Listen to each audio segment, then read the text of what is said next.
రాజకీయ నాయకుడు రాజకీయాలు చేస్తాడు, పరిపాలిస్తాడు. కానీ ఒక రాజనీతిజ్ఞుడు భవిష్యత్తును నిర్మిస్తాడు. సాధారణ రాజకీయ నాయకుడు ఇవాల్టి సమస్యను పరిష్కరించాలని ఆలోచిస్తాడు. ఒక నిజమైన రాజనీతిజ్ఞుడు మాత్రం రేపటి సమస్యను ఈరోజే గుర్తించి శాశ్వత పరిష్కారాన్ని వెతుకుతాడు. గత 2 ఏళ్లలో ఉప ముఖ్యమంత్రి శ్రీ పవన్ కళ్యాణ్ గారి పాలనలో మనం చూసింది కేవలం పథకాల అమలు కాదు, సమస్యలను చూసే కొత్త దృక్పథం, పాలనలో వినూత్న ఆలోచనలు, భవిష్యత్తును దృష్టిలో పెట్టుకుని తీసుకున్న నిర్ణయాలు.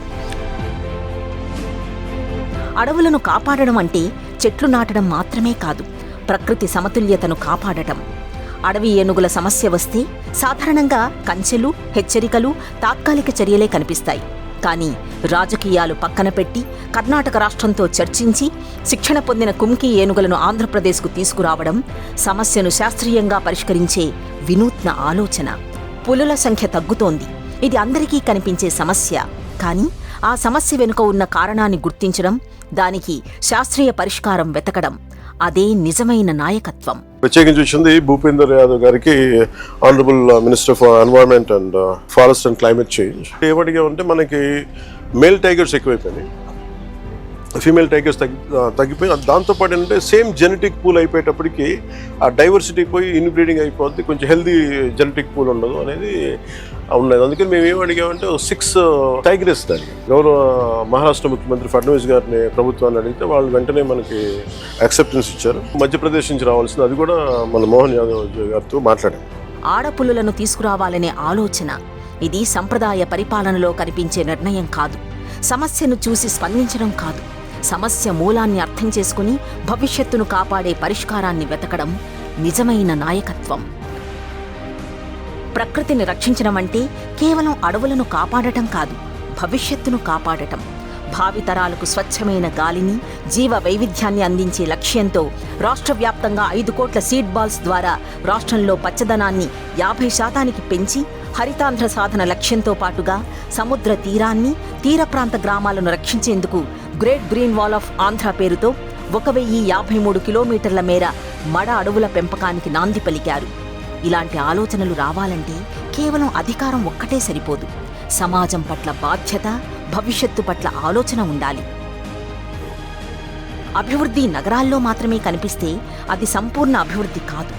గిరిజనుడి జీవితంలో మార్పు తీసుకురావాలనే ఆలోచనతో డోలీరహిత ఆంధ్రప్రదేశ్ లక్ష్యంతో అడవి తల్లి బాట కార్యక్రమం మొదలుపెట్టడం సమాజంలో చిట్ట చివరి మనిషి వరకు అభివృద్ధి చేరాలనే ఆయన సంకల్పానికి నిదర్శనం. వర్షం వచ్చిన తరువాత నీటి గురించి ఆలోచించడం సాధారణం.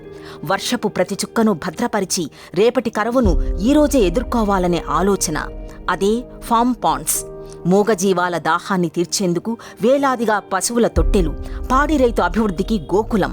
వ్యవసాయం, పశు సంపద, ప్రకృతి, ఇవన్నీ ఆయన నమ్మే వసుధైక కుటుంబానికి ప్రతీకలు. గ్రామం బలపడితేనే రాష్ట్రం బలపడుతుంది.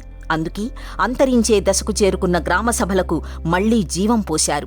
ఒకే రోజు రాష్ట్ర వ్యాప్తంగా 13,326 గ్రామ సభలు ఒకే రోజు నిర్వహించి ప్రపంచ రికార్డు సృష్టించారు.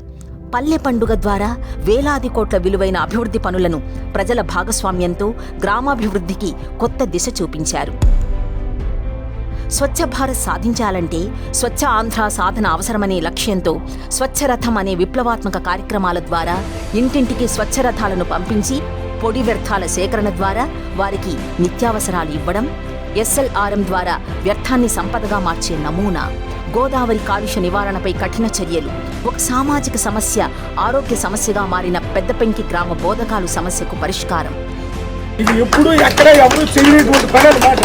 ఆయన ఓట్ల కోసమో దేనికోసమో, ఆయన సొంత నియోజకవర్గం కూడా కాదు, మా గ్రామానికి ఆయనకి కూడా ఏ సంబంధం లేదు. వాట్సాప్ లో మా ఊర్లో ఉన్నటువంటి బోరకాల గురించి చూసి ఈ రోజు ఇటువంటి కార్యక్రమం చేస్తున్నందుకు మా గ్రామస్తులందరూ ఎప్పుడు కూడా ఆయనకు రుణపడి ఉంటామని మరీ మేము కోరుతాం. ప్రజలకు సేవ చేసే వ్యవస్థ బలపడాలన్నా, పారదర్శకంగా సేవలు అందించాలన్నా ఉద్యోగుల్లో నమ్మకం ఉండాలి. దశాబ్ద కాలంగా పంచాయతీరాజ్ శాఖలో పెండింగ్లో ఉన్న 10,000కు పైగా పదోన్నతులను వారి అర్హత ఆధారంగా ₹1 అవినీతికి తావు లేకుండా చేయడం, తాను నిర్వహిస్తున్న శాఖల్లో పారదర్శకతను ప్రజలకు తెలియచేసేందుకు శాఖల ప్రగతి నివేదికలను ప్రజల ముందుకు తీసుకురావడం, ప్రజలకు జవాబుదారీతనాన్ని పరిచయం చేశారు. ఒక్కో కార్యక్రమాన్ని విడిగా చూస్తే అవి ప్రభుత్వ నిర్ణయాలుగా కనిపించవచ్చు. కానీ వాటన్నింటినీ కలిపి చూస్తే ఒక స్పష్టమైన ఆలోచన కనిపిస్తుంది. సమస్య కనిపిస్తే స్పందించడం కాదు, సమస్య రాకముందే ఆలోచించడం, పరిపాలనను నడపడం కాదు, భవిష్యత్తును నిర్మించడం. అది శ్రీ పవన్ కళ్యాణ్ గారి పాలనలో కనిపిస్తున్న ప్రత్యేకత. ఎందుకంటే సాధారణ రాజకీయ నాయకుడు ఎన్నికల గురించి ఆలోచిస్తాడు, ఒక రాజనీతిజ్ఞుడు మాత్రం రాబోయే తరాల గురించి ఆలోచిస్తాడు. అదే బాధ్యతాయుత పాలన, అదే దూరదృష్టి, అదే Pawan Kalyan mark good governance, best governance.